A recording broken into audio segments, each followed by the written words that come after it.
Hi hello friends, இந்த trigonometry ரேஷியோவில் அந்த டேபிளை பார்த்தாலே கன்ஃபியூஸாக இருக்குப்பா. அது எப்படிப்பா படிக்கிறது, ஒன்றும் புரியவே இல்லையே அப்படின்னு குழப்பத்தில் இருக்கிறவங்களா நீங்கள்? அப்போ இந்த வீடியோ உங்களுக்காக தான். மறக்காமல் இந்த வீடியோவை ஸ்கிப் பண்ணாமல் கண்டினியூஸாக பாருங்கள். ரொம்ப ஈஸியான ட்ரிக்கை இந்த வீடியோவில் உங்களுக்கு நான் சொல்லித்தர போகிறேன்.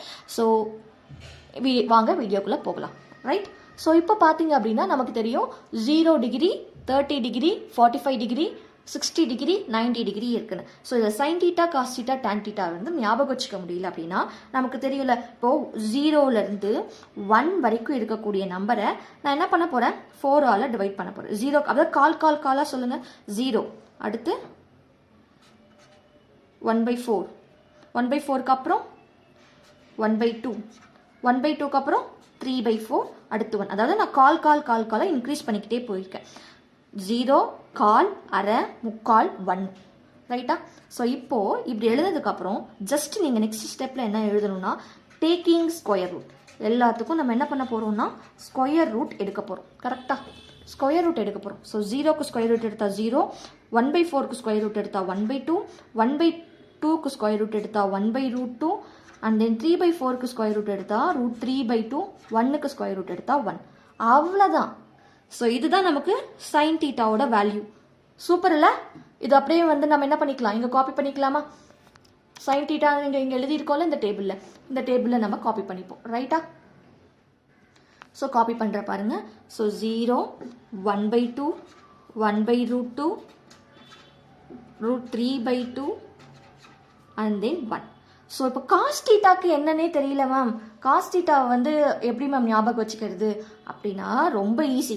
சைன் டீட்டாவை கண்டுபிடிச்சிட்டிங்கன்னா சைன் டீட்டாவை ரிவர்ஸில் எழுதிடுங்க. அவ்வளோதான் காஸ் டீட்டா.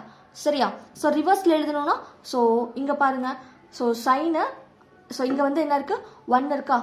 ஸோ அந்த 1 ரிவர்ஸில் எழுதணும் போது இங்கே 1 வந்துடும். அடுத்து √3/2, அடுத்து 1/√2, அடுத்து 1/2, அடுத்து 0. இப்போ tan தீட்டாக்கு என்ன மேம் பண்ணுறது அப்படின்னா ஜஸ்ட்டு நமக்கு தெரியும் tan தீட்டாவோட ஃபார்முலா என்ன நமக்கு தெரியும். நான் போன வீடியோவில் சொல்லியிருக்கேன். tan தீட்டாவுடைய ஃபார்முலா என்னன்னா sine theta by cos theta. ரைட்டா? ஸோ அப்போது சைன் தீட்டாவையும் காஸ் தீட்டாவையும் டிவைட் பண்ணும்போது நமக்கு tan தீட்டா கிடச்சிடும் இல்லையா?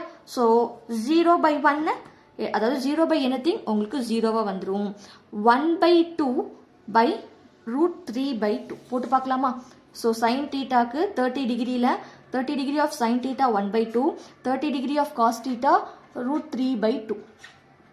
அப்போ 1/2 இன்ட்டு √3/2 நியூமரேட்டருக்கு போகும்போது 2 டிவைடட் பை √3, 2வும் 2வும் கேன்சல் ஆகிடும். உங்களுக்கு ஆன்சர் என்ன கிடைக்கும், 1/√3ன்னு கிடைக்கும். இப்போ tan தீட்டாவில் போய் எழுதிடலாமா?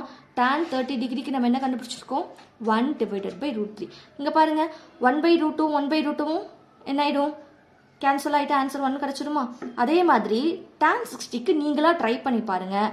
ட்ரை பண்ணி பார்த்தீங்க அப்படின்னா உங்களுக்கு ஆன்சர் √3ன்னு வரும். அடுத்து 0/1 வந்து 0, பட் 1/0 இன்ஃபினிட்டி, அதை அன்டிஃபைன்டுன்னு எழுதிக்கலாம். கரெக்டா?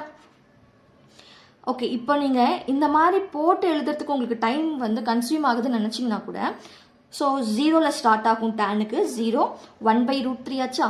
அடுத்து 1, அடுத்து கீழே இருக்குது. அதாவது நியூமரேட்டரி டினாமினேட்டரி தனித்தனியாக ஸ்ப்ளிட் பண்ணி எழுதிக்கிறோம் அப்படின்னு ஞாபகம் வச்சுக்கோங்க. ஸோ ட்ரிக்னாமெட்ரிக் ரேஷியோஸை எவ்வளோ ஈஸியாக எவ்வளோ ட்ரிக்ஸோட சொல்ல முடியுன்றதை இந்த வீடியோவில் நம்ம பார்த்தோம். ஸோ இந்த மாதிரி யூஸ்ஃபுல்லான வீடியோஸ் உங்களுக்கு வரணும்னா மறக்காமல் சேனலை சப்ஸ்கிரைப் பண்ணுங்கள். நெக்ஸ்ட் வீடியோவில் நம்ம ட்ரிக்னாமெட்ரிக் ஐடென்டிட்டியை எப்படி வந்து ஈஸியாக ஞாபகம் வச்சுக்கலான்றதை பார்ப்போம். Stay tuned. அது வரைக்கும் டேக் கேர், நல்லா படிங்க. Bye bye.